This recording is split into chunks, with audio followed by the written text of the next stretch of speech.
Welcome to Project 47 CJ2A. Join me as I try to bring this old Jeep back to life.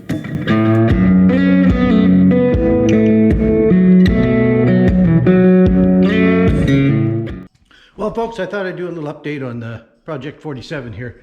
So, unfortunately, I've been busy fixing and not so much busy filming. There's been lots of pictures taken, but not so much in the way of filming. So I'll just have to kind of throw in a slideshow to show you the progress so far. One thing I've just finished in the last couple of days was this corner of the Jeep. So it's the tub's upside down right now. It's on a workbench there. But this is where the spare tire carrier goes, and it was pretty rotten. These are what's left of the corner bracket. That guy goes back in the corner. This guy kind of goes on the inside right there. They were, well, as you can see, they're pretty rotten. And what happens is moisture gets trapped in between that panel and the panel itself, and then add to it the weight of this spare tire bracket that mounts thusly, and then put a spare tire on that, let that rattle around, and yeah, it creates cracks and stuff. So quick slideshow here. This is how I fixed that.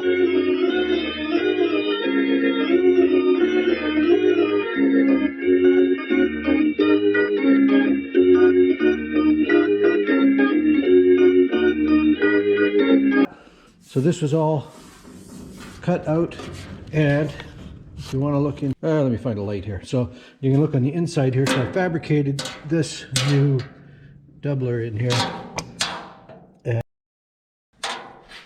plug welded it, and then put my repair on the outside. So that went rather well. Also, you'll notice for those with the keen eye that something's missing here. That was this. This was the cab mount. It was pretty rotten and pretty twisted, and this is actually the outer skin of the Jeep. So you can see where, again, moisture got trapped, salt and crap got trapped in there and created some rust. So cut that out, put a new patch in there. We're working our way across this corner. I was actually looking back through some older pictures of how badly caved in it was. So one of my new hobbies is coming out here with a dolly and a hammer and working on dents. So if you're wondering why the tub is situated the way it is, I've got it sitting on my steel bench, and the steel bench is just about the right size to match the rear floor. So it's really kind of hard to tell, but this floor is in a little bit better shape than it was when I started, because it had some wicked swales in it from, I don't know, Holland firewood and God knows what over the last 75 years. So I used the bench as kind of a dolly and knocked some of the swales out of it and kind of flattened the floor out. So it's another one of my hobbies. When I'm sitting around scratching my head trying to figure out what to do next, I'll grab a hammer and a dolly and I'll start taking dents out of the floor. So the next project coming soon is going to be this. So as you can see, this is a little less than ideal. We're going to need to do some floor patches on there, and we're going to need to do this hat channel. So you can see this hat channel where they put the wood inside there. Of course, that draws moisture. This is a pretty common problem with the Jeeps. So that's going to need a new section. Other than that, actually the tub is in kind of pretty good shape. I'm pretty surprised about it, other than there are I've counted no less than a dozen or so bullet holes in it. So before I got this, it had been spent probably the last decade sitting on its side in the bush. Just the tub was off of the frame, and somebody decided to use it for target practice, I guess. Punched a bunch of holes in it. So fortunately we can get that fixed up. Quick update on the transmission. So here you can see the case. I've just bolted the top to it just sort of keep all the parts together. There are literally nothing there's no guts in it right now. But the case has been all cleaned up. It's been sandblasted and painted. I'll give it a spray with some fluid film to keep any corrosion from happening between the time that it's from now until whenever I get the internals for it.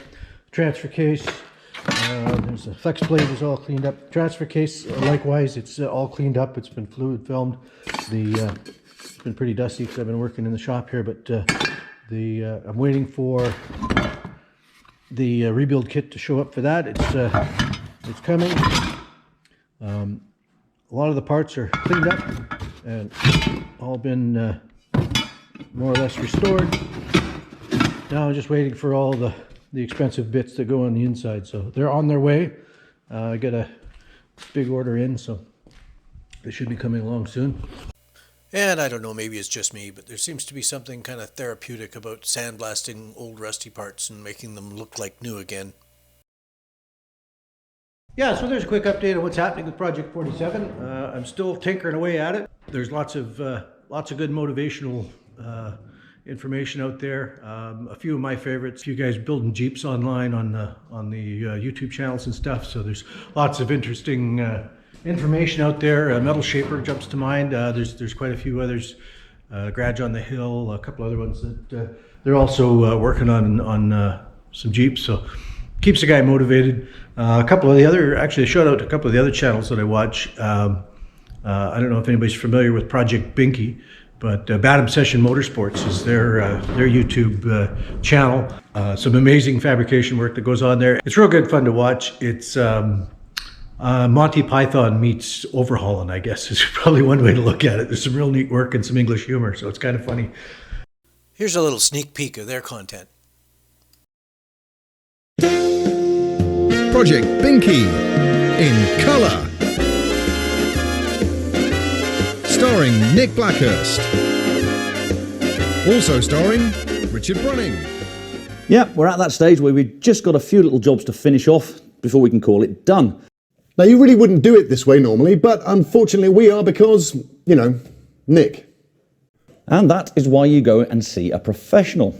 So I've really got to thank Tony for giving me a much better paint job than I deserve, but mostly for not strangling me several times along the way.